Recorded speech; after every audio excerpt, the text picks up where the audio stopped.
Graça e paz, meus amados. Muito feliz de estar aqui, conhecer vocês de perto. Essa igreja tem inspirado muita gente pelo Brasil e as notícias vão mais longe do que vocês imaginam. Mas estar aqui nessa noite, poder conhecer vocês, compartilhar um pouco daquilo que temos vivido lá em Ribeirão Preto. Ribeirão Preto, quantos de vocês conhecem Ribeirão Preto? Quantos já estiveram lá?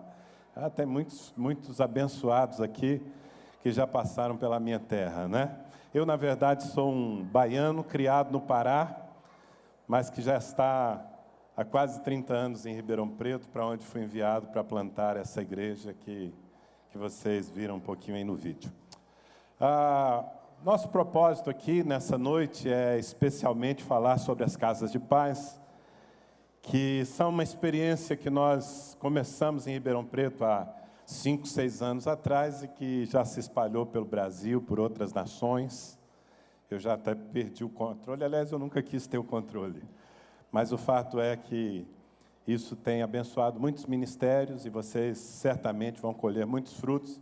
Eu queria só, antes de conversar com você, eu não vou pregar aqui, mas contar um pouco da nossa experiência, como temos feito. Eu queria só fazer menção de alguns materiais que eu trouxe, porque, claro, o tempo que eu tenho aqui é limitado, está bem direcionado, mas a gente tem tanto mais para poder repartir. E há alguns anos eu descobri que uma boa forma de compartilhar as riquezas de Deus é através, especialmente, dos livros. Então eu trouxe alguns livros que eu queria apresentar para vocês. Esse aqui foi escrito pela minha esposa, Mônica, que é a parte mais bonita do meu ministério. Ele se chama Indesistível. E ela trata das mentiras e dos engodos que podem fazer até mesmo um grande homem de Deus, um profeta, desistir do seu chamado, dos seus propósitos. É um livro muito abençoado. Livre-se dos embaraços que podem impedir sua carreira de sucesso. Esse outro livro aqui é de minha autoria, Chaves da Relevância. Ele foi prefaciado por um grande amigo, Luciano Subirá. Vocês já teve aqui o Luciano, né? Aliás, Luciano é o culpado do meu ministério com livros, viu, pastor? Porque ele não me incentivou, ele me oprimiu para escrever livros. E esse livro fala sobre o desafio que nós temos de fazer diferença. A proposta é: ouse ser diferente, assuma fazer a diferença. E o livro do meu coração, que é esse aqui, O Fazedor de Discípulos. Não há um assunto sobre o qual eu ministre mais, saio muito de Ribeirão Preto para falar sobre discipulado. Eu sei que vocês amam essa visão, que vocês vivem discipulado aqui, mas ainda temos tanto a aprender. Como nós vamos conseguir transformar pessoas comuns, às vezes pessoas problemáticas, em líderes abençoados, frutíferos, capazes. É sobre isso que trata esse livro. Como o carpinteiro de Nazaré transformou homens insignificantes em líderes bem-sucedidos. Graças a Deus, esse livro tem se espalhado pelo Brasil. Algumas igrejas têm adotado esse livro como um manual de discipulado quase. Comunidade da Graça, por exemplo, é uma igreja que eu respeito muito, pastor Carlos Alberto Bezerra, nosso companheiro lá no Global, né? E pastor Carlos Alberto, com a sua igreja, já pediram uns 3.000 livros desses, para compartilhar com toda a sua liderança. Enfim, eu queria muito, muito que você conhecesse essa mensagem. Há outros materiais lá, o Manual das Casas de Paz, que nós usamos em Ribeirão e muitas igrejas usam, embora aqui vocês vão trabalhar com material próprio, mas essa cartilha explicando detalhadamente o que eu vou tentar fazer aqui nesse tempo que eu tenho. E outros materiais que estão lá, pendrives com pregações, mensagens, enfim, eu não quero tomar muito tempo com isso, mas eu queria que você passasse por ali. Eu não sou um vendedor de livros, eu sou um pregador da palavra, mas os livros são uma forma de deixar mais do que o púlpito me permite, tá bom? Tem um discípulo meu, pastor, junto comigo lá, aliás, está sendo ordenado agora no fim do mês, Moisés, ele pode te atender depois da reunião. Mas o nosso propósito aqui é falar sobre casas de paz. Eu sei que vocês já têm sido instruídos pelo seu pastor, já têm uma boa ideia, porque já estão prontos para sair por essa cidade. Mas eu acho que compartilhando aqui algumas das experiências que nós temos tido, porque, na verdade, isso não é uma visão, é uma estratégia de evangelismo, algo muito simples, e o poder das casas de paz está justamente na sua simplicidade. Alguns anos atrás, nós somos uma igreja, como você viu aí no vídeo, nós somos uma igreja com um pouco mais de 1.000 células em Ribeirão Preto, 6.000 e tantas pessoas nessas células. Mas alguns anos atrás, depois de um tempo assim de crescimento sobrenatural, eu percebi que a minha igreja estava migrando, sem perceber, da visão celular para a visão celulite. Vocês conhecem a visão celulite, não? Não conhecem? A visão celulite é o seguinte, é só para engordar crente.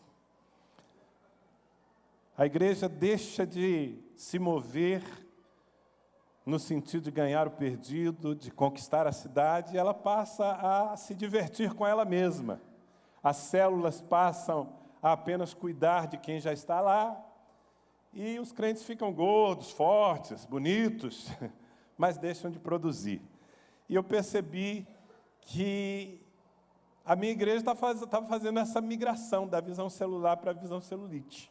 E eu me preocupei com isso. Eu disse, meu Deus, nós precisamos recuperar a paixão, precisamos levar a igreja a olhar para fora sempre. A igreja precisa o tempo todo olhar para fora.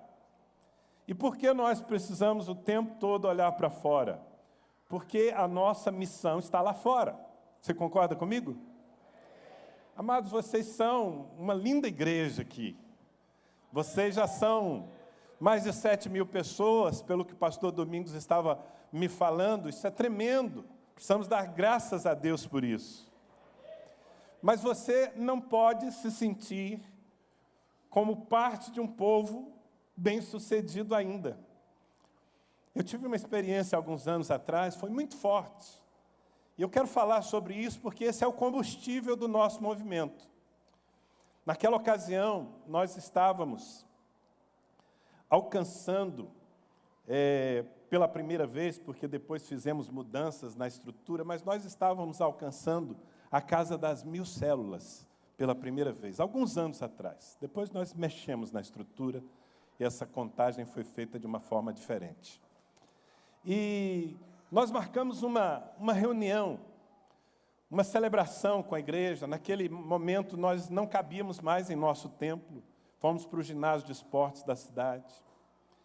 E quando eu cheguei, era dia 31 de dezembro, último dia do ano, última noite do ano. E quando eu cheguei naquele ginásio, lotado, cheio de crentes bonitos, fervorosos, adoradores como vocês são, eu fiquei tomado por aquela visão. Aqui você não conta isso para ninguém, tá? Mas, de certa forma, lá no meu coração, eu olhei para aquela multidão e me lembrei de quando eu havia chegado a Ribeirão Preto, com 20 anos, como um missionário, enviado para plantar uma igreja a partir do zero naquela cidade.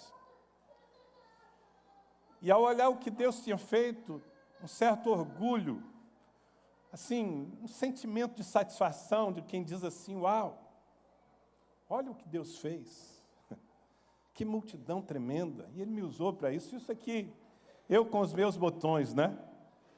E enquanto eu estava ali nessa contemplação, que depois eu fui ver que era absurda, o Espírito Santo me raptou, me tirou dali, assim, sem aviso prévio.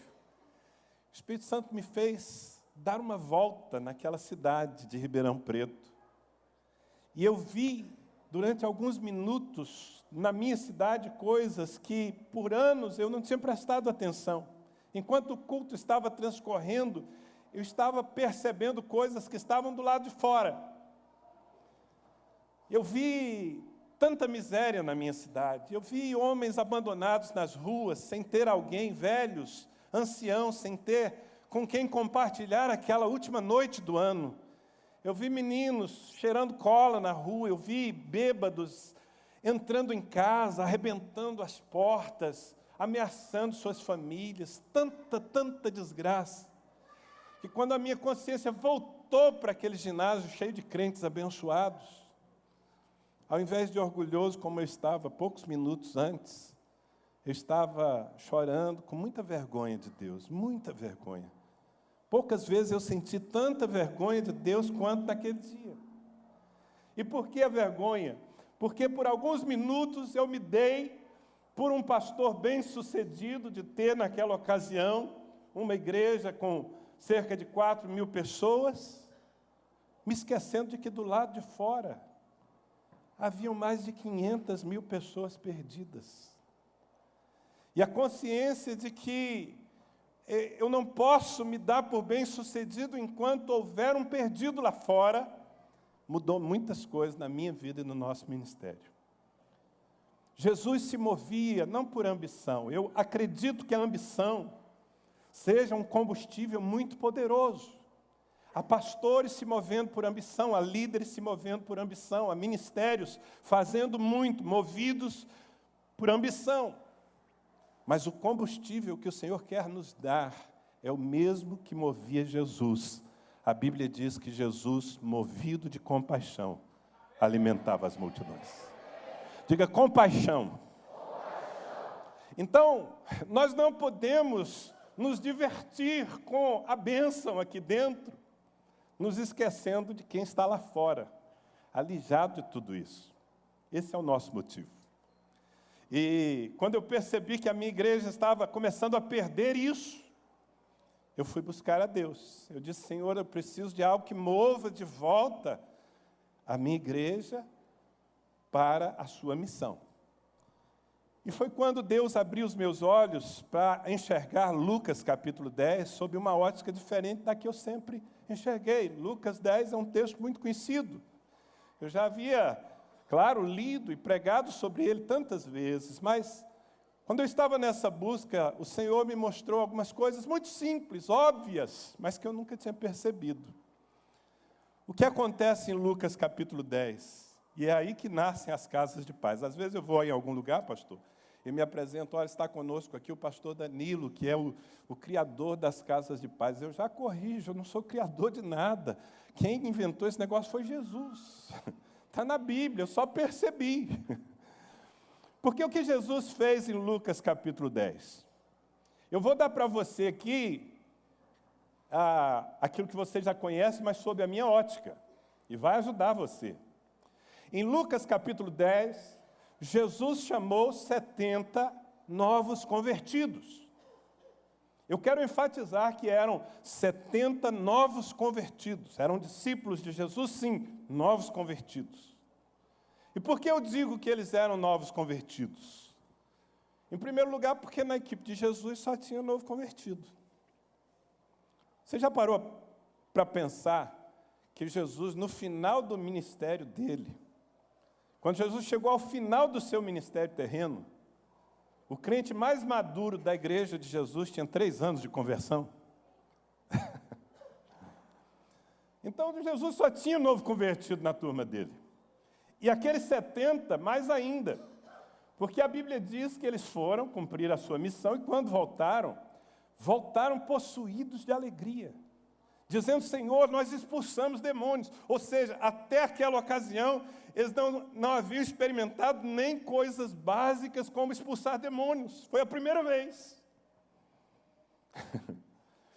E eu estou enfatizando que eram novos convertidos, por quê? Porque essa estratégia não depende de bagagem.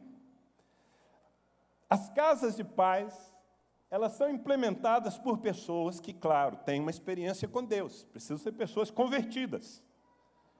Mas não precisam ser pessoas experientes. Não precisam ser líderes. Não precisam ser pessoas super preparadas, absolutamente bem treinadas, não. Porque a missão que elas terão é muito simples. Então, Jesus chama 70 novos convertidos, os organiza de 2 em 2 e dá a cada dupla uma missão. Qual foi a missão que Jesus deu àquelas duplas? Olha, vocês vão se espalhar por essa região, vão inclusive para aldeias, cidades diferentes, vocês vão fazer contato com pessoas. Eu estou parafraseando, mas você pode conferir absolutamente tudo que eu estou te falando em Lucas capítulo 10, ok? Eu só estou traduzindo aqui da minha forma. Então Jesus manda esse pessoal de 2 em 2 fazer contato, bater na porta da casa de pessoas que possivelmente eles nunca tinham visto. E Jesus diz assim: quando vocês entrarem numa casa, digam dentro daquela casa: a paz de Deus seja nesta casa. E Jesus disse: se houver ali um filho da paz, diga comigo, filho da paz. Esse termo é muito importante para nós, o filho da paz. Nós vamos usar isso. Foi Jesus que inventou esse termo. Jesus disse: se houver ali um filho da paz, permaneçam naquela casa, curando os enfermos, pregando o evangelho do reino, até que eu vá. Na verdade, Jesus, no capítulo 10, versículo 1, diz que Jesus os enviou adiante da sua face, aos lugares aonde ele iria. Ou seja, Jesus prometeu que iria em cada uma dessas casas. Ele disse para essas duplas: encontrem um filho da paz. Quem é o filho da paz? É alguém que não me conhece, mas que, ouvindo vocês falarem, está disposto a abrir a sua casa e receber vocês. Quando vocês encontrarem, se vocês baterem na porta de uma casa e a porta não se abrir, vocês não forem bem recebidos, não percam a paz. Jesus diz: batam o pó, saiam, procurem outra porta. A paz vai retornar para vocês. Então essa estratégia, gente, não é para ninguém perder a paz, ok? Não precisa ficar aflito. É para distribuir a paz. Mas se vocês forem bem recebidos, Jesus disse: fiquem naquela casa. Permaneçam ali, não mudem de casa em casa. Fiquem naquela, comendo do que for oferecido. E o que vocês vão fazer ali? Vocês vão pregar o evangelho do reino, vocês vão curar os enfermos, enfim, vocês vão abençoar as pessoas. Gente, eu pagaria caro, mas pagaria mesmo, para saber como foi. Às vezes eu fico me mordendo, porque a Bíblia não conta tudo.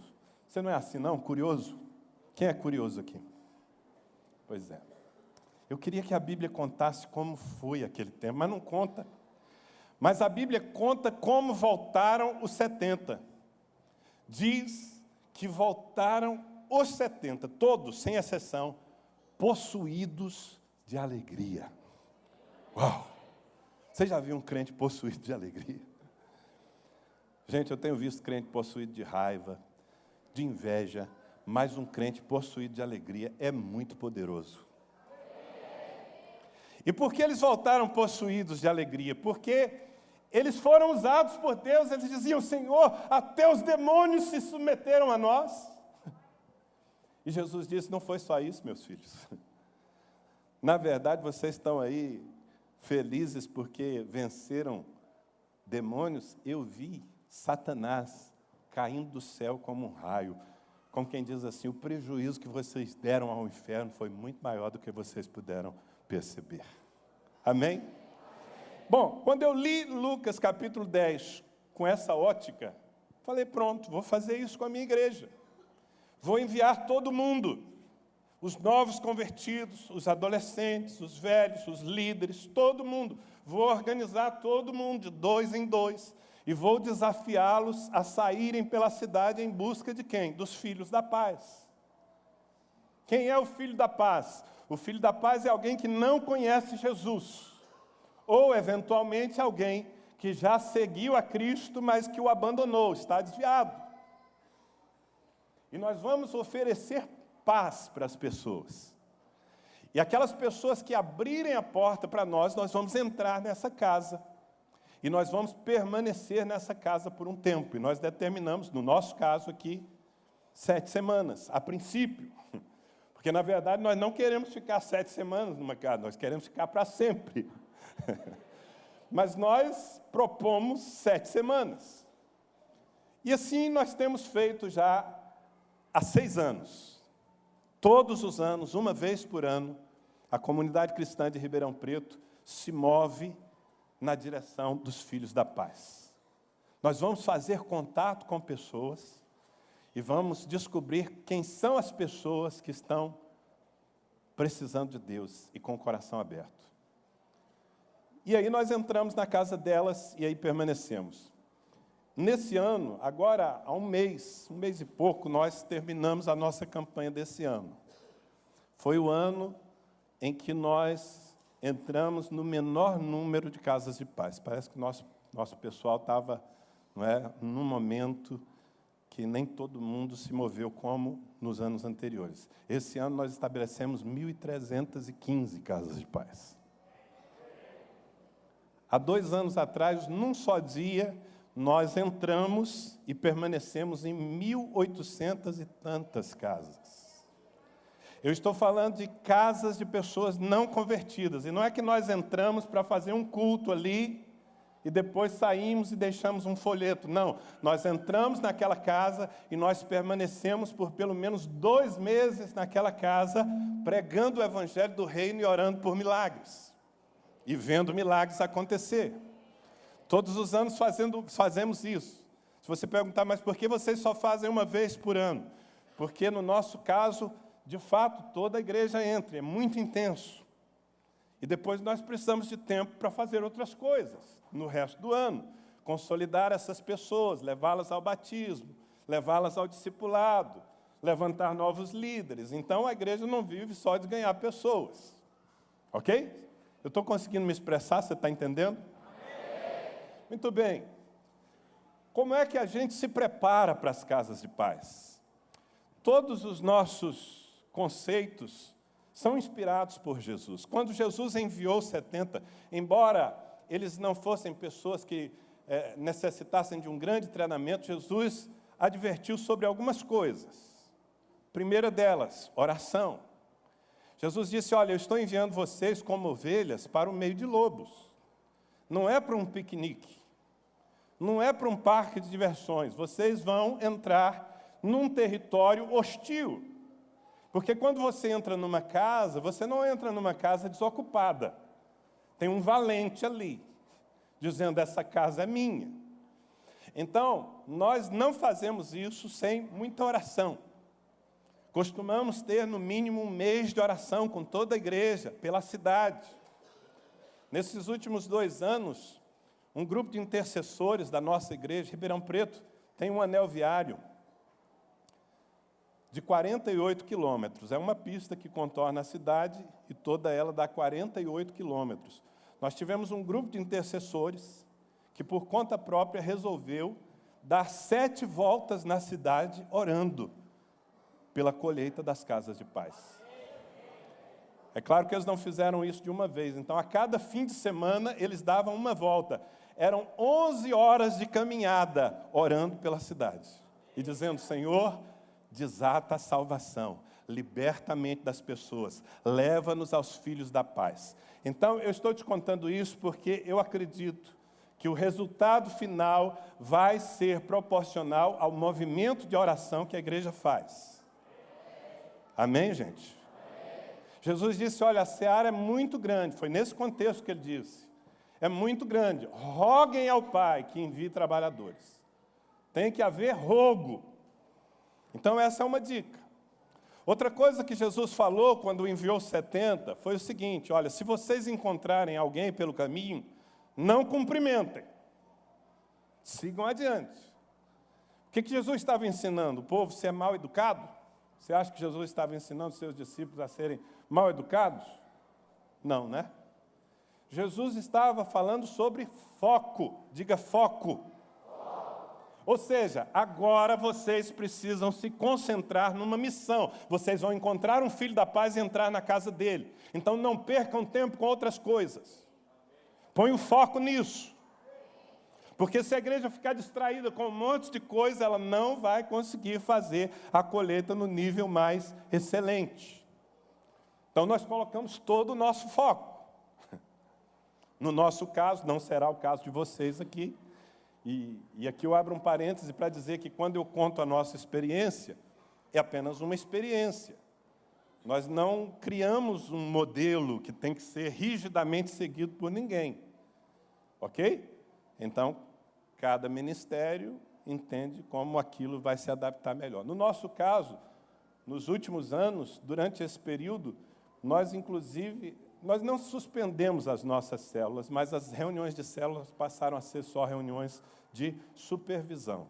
O líder de célula se reunia com seus discípulos para saber como é que estão as casas de paz deles, que dificuldade eles estão tendo para orar juntos, mas durante esse tempo a gente não tinha preocupação de fazer uma célula normal, porque nós estávamos, na verdade, com as nossas células pulverizadas na cidade. É para todo mundo. Nós, lá em Ribeirão Preto, enviamos todo mundo. É convertido, já está batizado? Vai. Mas eu sou um adolescente? Vai. Aliás, acontece cada coisa. Acho que na primeira ou segunda edição das Casas de Paz, estamos terminando um culto, e um garoto dos seus 15 anos, cabelinho arrepiado, moicano, chegou para mim e falou: e aí, pastor, tudo bem? Tudo bem. Aí ele mostrou um garoto que estava com ele, de uns 13, falou: esse aqui é meu discípulo. Eu já gostei da história, falei: esse menino entende da coisa, né? Eu falei: tudo bem, tudo bem. Então, pastor, nós começamos uma casa de paz na casa aqui do fulano. Eu falei: mas se ele é seu discípulo, ele é crente. Casa de paz não é para ser na casa de crente, é para ser na casa de pessoas não crentes. Ele falou: tudo bem, pastor, mas ele é crente, mas o pai dele não é. E o pai dele aceitou. Eu falei: então está valendo. Ele falou: então, pastor, e o menininho do lado só, né, confirmando. Começamos a casa de paz, pastor, o pai dele estava cego, porque deu uma doença e o médico disse que se o pai dele operasse, ele tinha possibilidade de recuperar 10% da visão. Então, ele não estava enxergando nada. Aí, pastor, eu fiz o que o senhor mandou.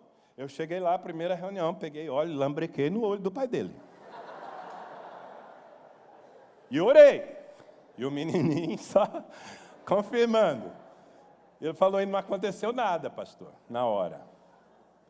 Mas no dia seguinte, pastor, o pai dele, na hora que acordou, abriu os olhos. O pai dele está enxergando perfeitamente. Minha casa de paz está bombando, pastor. Está assim, ó.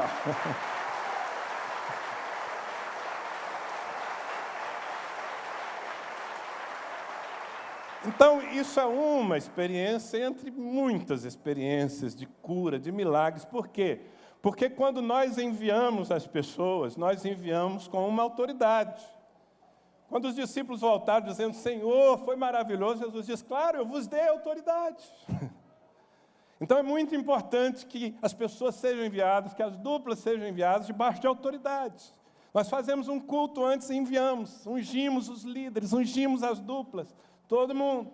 Você está ungido para fazer milagres, para impor as mãos sobre cancerosos. Por quê? Porque você não está indo em nome da igreja, não está indo em nome do pastor, você está indo em nome de Jesus Cristo de Nazaré. E as pessoas que creem nisso vão.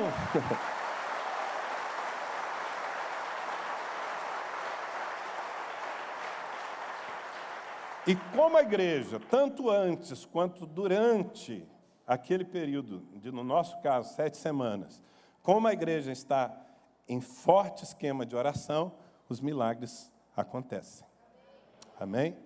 Então, nós estamos indo, em primeiro lugar, para abençoar as pessoas. Mas, claro, nós queremos salvar as pessoas. E nós queremos, inclusive, isso só vai ficar claro para elas depois, nós queremos que aquela casa de paz que se abriu se transforme, se possível, numa nova célula. Então, é uma estratégia de evangelismo, mas é uma estratégia de multiplicação celular. Ok? Muito bem. Como é que a gente acha o filho da paz? Porque não está escrito na testa de ninguém, filho da paz. Não está. Ok? Então, nós precisamos achar os filhos da paz. Como é que nós fazemos? Lá, nós costumamos dar um tempo. Nós marcamos o dia D. O dia D é o dia em que todas as casas de paz vão começar.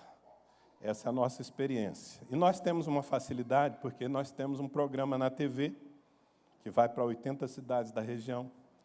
Então, nós usamos o programa, que é no domingo de manhã, para dar o start. Então, as pessoas, vamos dizer que eu marque o dia D para daqui a um mês. Então, eu envio as duplas, e eles vão fazer contatos com pessoas, a começar por gente que eles conhecem, seus amigos, seus familiares, enfim, não é?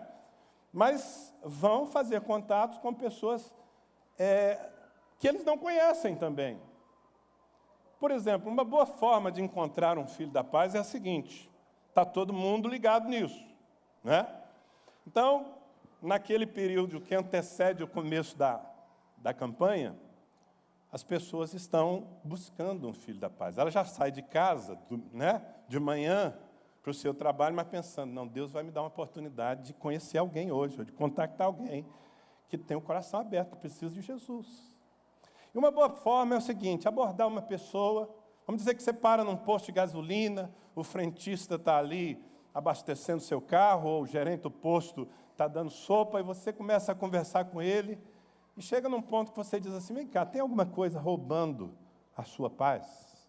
Roubando a sua tranquilidade, a tranquilidade da sua família? Tem alguma coisa preocupando você, angustiando você? Gente, eu não sei aqui em Marília, mas lá em Ribeirão Preto, a gente não precisa andar muito para encontrar gente com problema. Aqui é assim também? Aqui é assim também? Eu sabia, só estava querendo confirmar. Então, você pergunta para uma pessoa se há algo roubando a paz dela, roubando, não é, a tranquilidade do lar. Se ela compartilha um problema, puxa, olha, eu estou com o meu casamento destruído, eu estou com um filho nas drogas, eu estou com uma pessoa enferma na minha casa, morrendo. Pronto, mordeu a nossa isca. Porque se ela compartilha um problema, nós vamos desafiá-la, nós vamos dizer, seja ela um conhecido de muito tempo ou não, nós vamos dizer: você topa buscar a Deus? Eu sirvo a um Deus de milagres. Vamos buscar a Deus por essa situação, para que a paz volte à sua casa? Se a pessoa não fecha a porta, a gente entra. Então, se ela não fecha a porta, eu falo: olha, vamos fazer o seguinte, durante 7 semanas vamos buscar a Deus. Eu vou na sua casa, eu vou levar um amigo meu. Nós vamos orar com você, um tempo muito rápido, uma reunião muito simples, onde nós vamos compartilhar com você um princípio de fé e nós vamos orar por essa questão. Porque, afinal de contas, nós fomos levar paz para dentro daquela casa, então nós precisamos atingir o problema que está roubando a paz, certo? Então, por exemplo, esse ano, nós estávamos nesse período que antecedia o dia D. E eu estava procurando um filho da paz também, porque lá todo mundo, pastor, todo mundo abre casa de paz. E os pastores, às vezes, têm um grande problema, não é, pastor Domingos? Que a gente é uma ilha cercada de crentes por todos os lados. Às vezes, eu olho para o lado, só tem crente, eu trabalho num ambiente que só tem crente, eu estou todo dia cercado de crente. Mas, ok, eu tenho que fazer caminhos para fora. Aí um dia eu acordo e oro: Senhor, eu quero uma oportunidade hoje. Eu quero achar o meu filho da paz. Eu quero abrir minha casa de paz. Saí.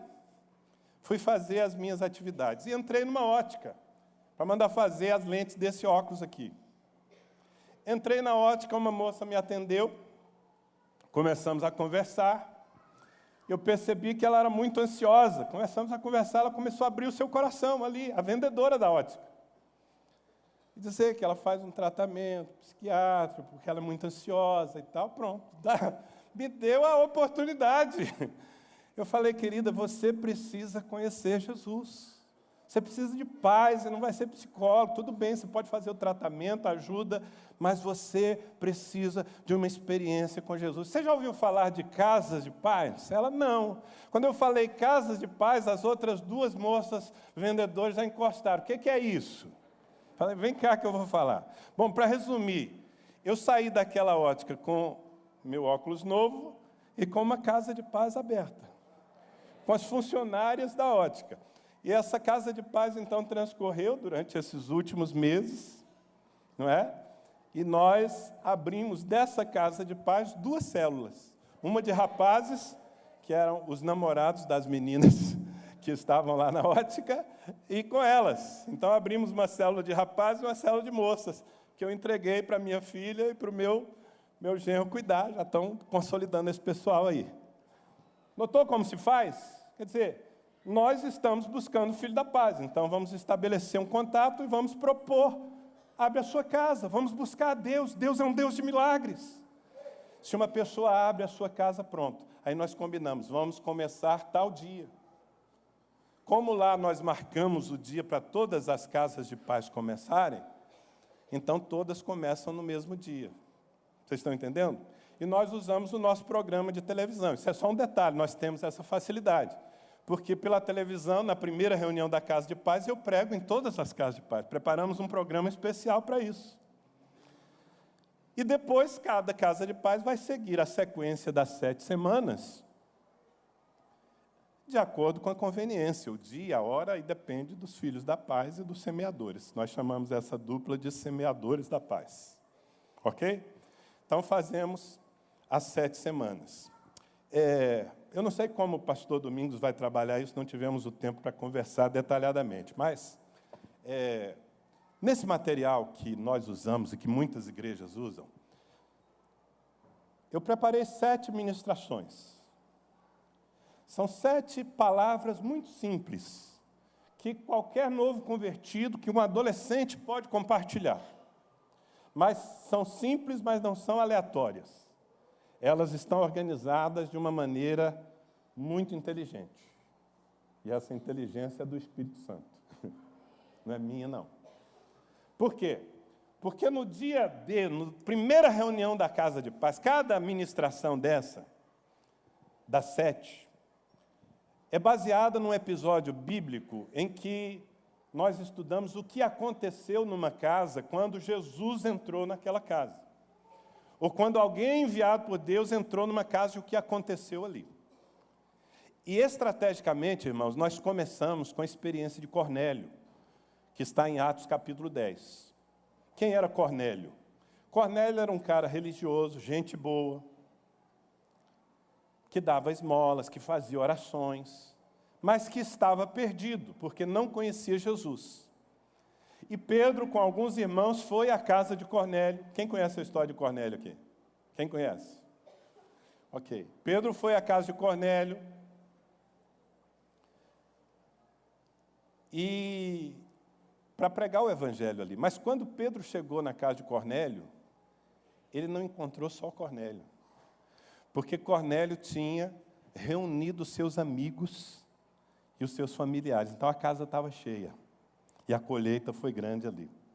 Então, intencionalmente, nós falamos sobre Cornélio na primeira reunião. Por quê? Porque, em primeiro lugar, nós queremos dizer para as pessoas, olha, você pode ter religião, você pode ser até gente boa, mas sem Jesus você está perdido, você precisa da salvação. E a segunda coisa que nós queremos dizer na primeira reunião é a seguinte: não é só você que precisa disso. Há pessoas que você conhece, há pessoas que você ama e que também precisam de paz. Por que você não faz como Cornélio e chama essas pessoas para a próxima reunião? Então perceba que nós não estamos querendo apenas trabalhar com o Filho da Paz, aquele que abriu a porta para nós. E nem somente com a sua família imediata, os que vivem naquela casa. Nós queremos também usar essa pessoa como ponte para nós alcançarmos outras pessoas. Ok? Mas, normalmente, essa pessoa vai estar um pé atrás. Ele não é crente, ele está desconfiado, né? O que esses crentes vão aprontar aqui na minha casa? Então, se você falar assim, convida outras pessoas para virem, a princípio, a maioria deles não vai convidar. A não ser que seja um cara daqueles animadão que a gente encontra por aí, né? No ano retrasado, aliás, há 3 anos, eu abri uma casa de paz com um moço chamado Juliano. O Juliano, na primeira reunião que eu fiz, antes de eu falar do Cornélio, ele já encheu a casa. Eu cheguei para reunir com ele a esposa, tinha umas 12 pessoas lá. Então, eu fui para a galera, né? Aproveitei. O Juliano hoje é um líder de célula super frutífero, foi ganho numa casa de paz comigo. Era um empresário que estava quebrado. Quando eu perguntei para ele, você está bem? Ele falou, não. Eu falei, então, eu tenho algo para te dizer. Então, ok. Então, nós desafiamos essa pessoa a convidar, mas não apenas desafiamos a convidar, Nós forçamos um pouco a barra. Você sabe forçar a barra para salvar a gente? Não. Se você não sabe, você tem que aprender a forçar a barra para salvar a gente. Porque a salvação é um negócio desesperador. As pessoas estão indo para o inferno, então não dá para você ficar pedindo licença. Você vê um incêndio, uma casa pegando fogo, você vai falar assim: ô moço, posso entrar para te salvar? Vai fazer isso? Vai não, né? Vai meter o pé na porta e vai fazer alguma coisa. Pois então. Então nós precisamos ser um pouco agressivos. Então nessa primeira reunião, o que a gente faz? Quando vê que a pessoa não vai ter aquela atitude de chamar: vem cá, fulano, não tem aqui vizinhos que você se relaciona, pessoas que você conhece, que você troca uma conversa de vez em quando? Tem. Então, vamos lá agora. Terminou a primeira reunião, depois da primeira reunião, vamos bater na porta do seu vizinho, vai lá comigo, porque se eu chegar lá sozinho, ele não vai nem me dar bola. Aí a gente vai lá com o filho da paz, né? Olha, seu fulano, estamos aqui fazendo, a partir de hoje, uma reunião na casa do seu amigo aqui, para abençoar as famílias. E por que o senhor não vai? Se o cara falar assim para a gente: ah, tá, eu vou. A gente fala: então tá, eu passo aqui um pouquinho antes, só para te lembrar. Porque senão, né, ele dá um drible e deixa a gente a ver navios. Quem está entendendo o espírito da coisa? É para salvar o máximo possível, gente.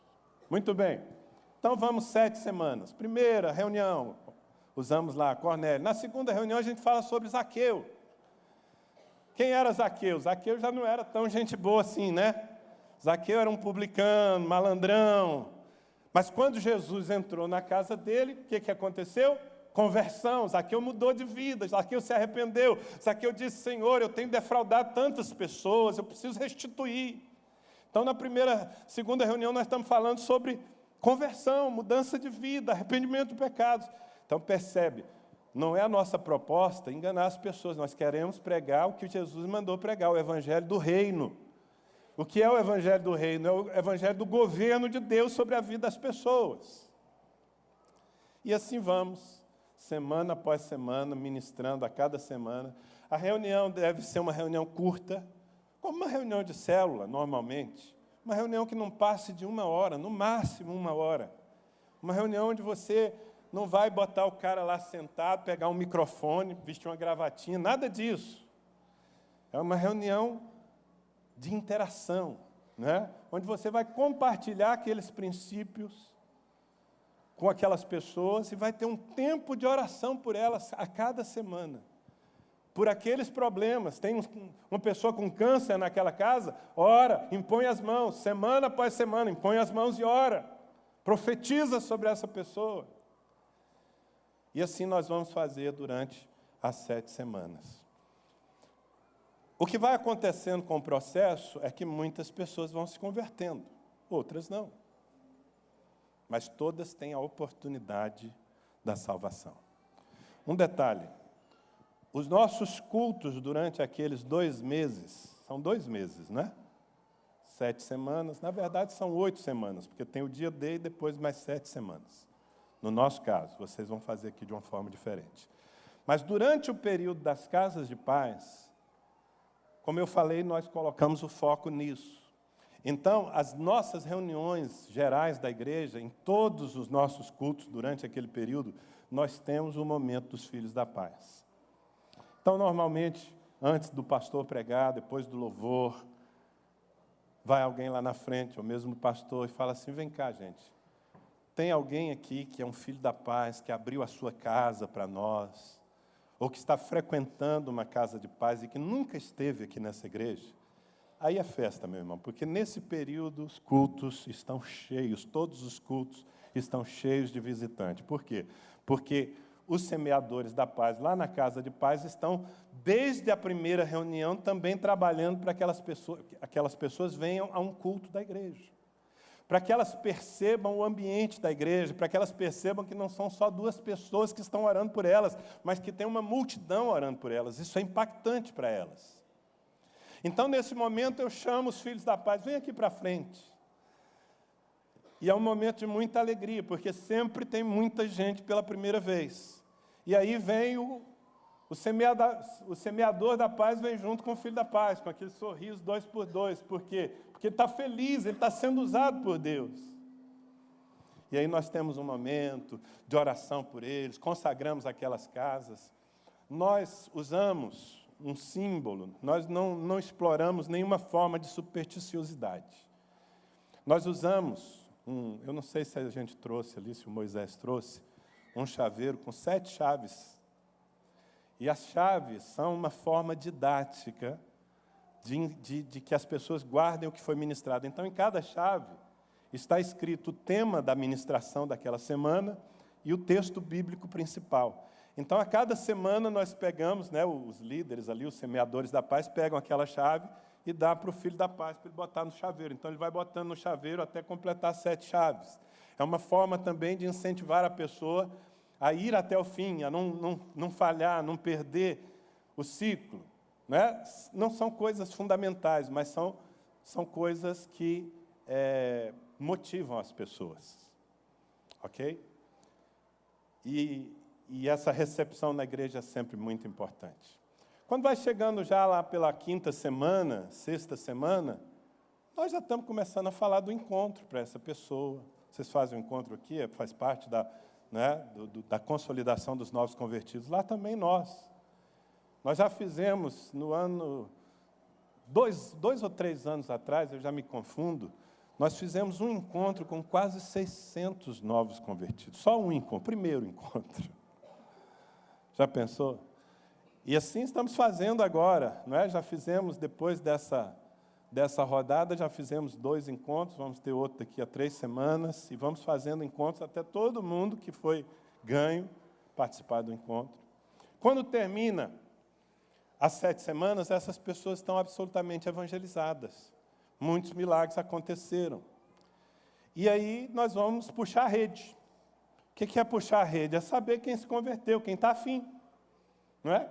Na minha casa de paz, esse ano, aconteceu isso. Quando chegou lá na 5ª semana, eles mesmos já começaram a falar, mas pastor, está acabando, e aí como é que vai ser depois? Eu falei, depende de vocês.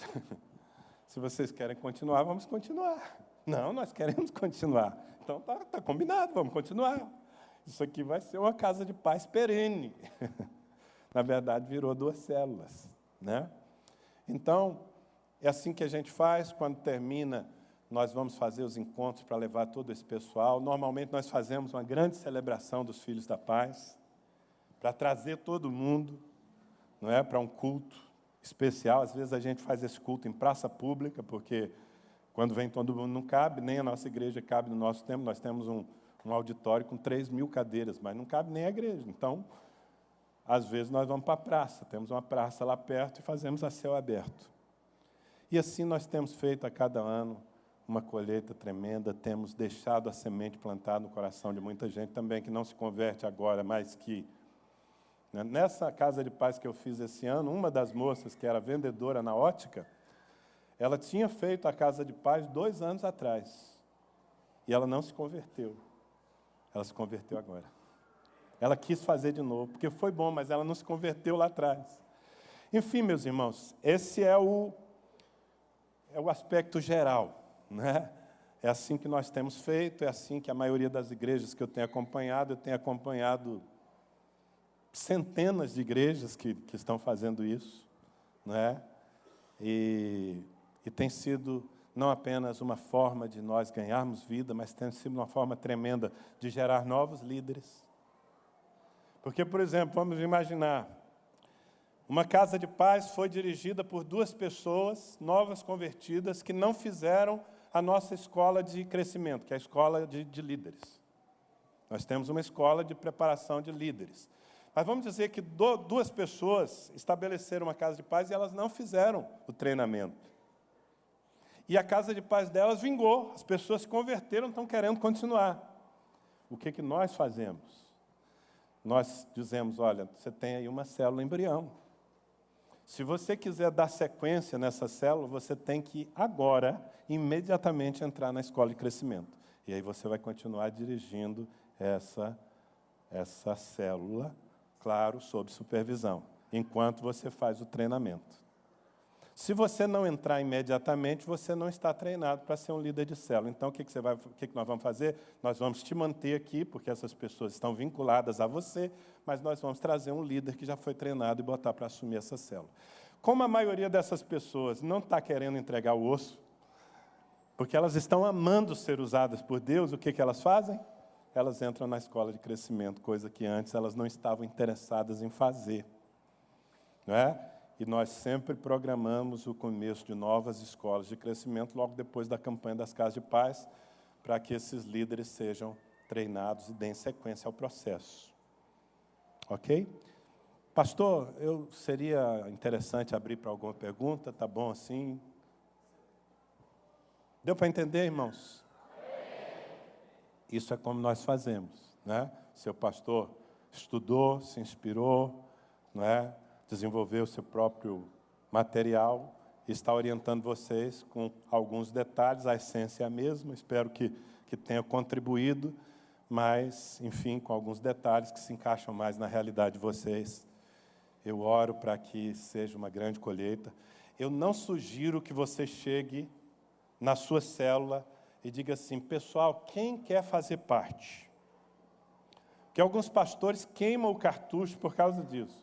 O pastor chega lá na sua igreja e diz assim, irmãos, nós vamos começar as casas de paz, então, os irmãos que estiverem interessados, me procura no final do culto.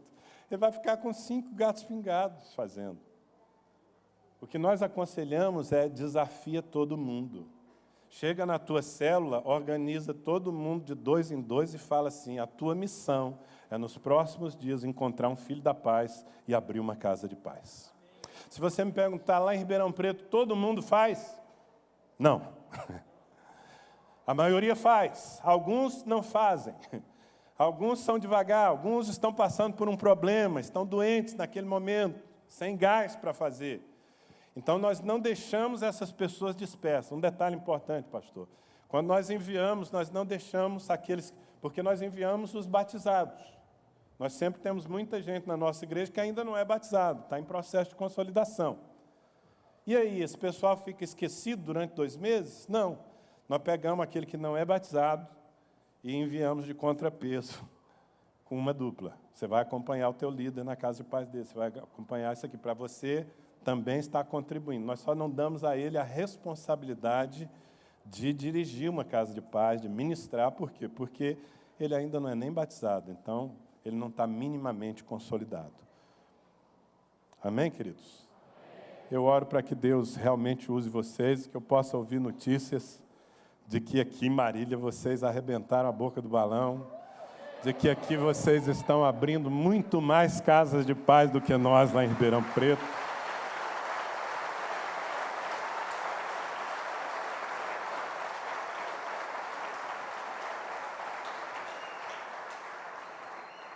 E na hora que isso acontecer, você pode contar, na próxima versão das casas de paz, quem vai dar mais fruto são os filhos da paz que são ganhos agora. Porque quando alguém é ganho numa casa de paz, ele fica louquinho para ser usado por Deus como um semeador da paz. Vocês vão ver isso acontecer aqui.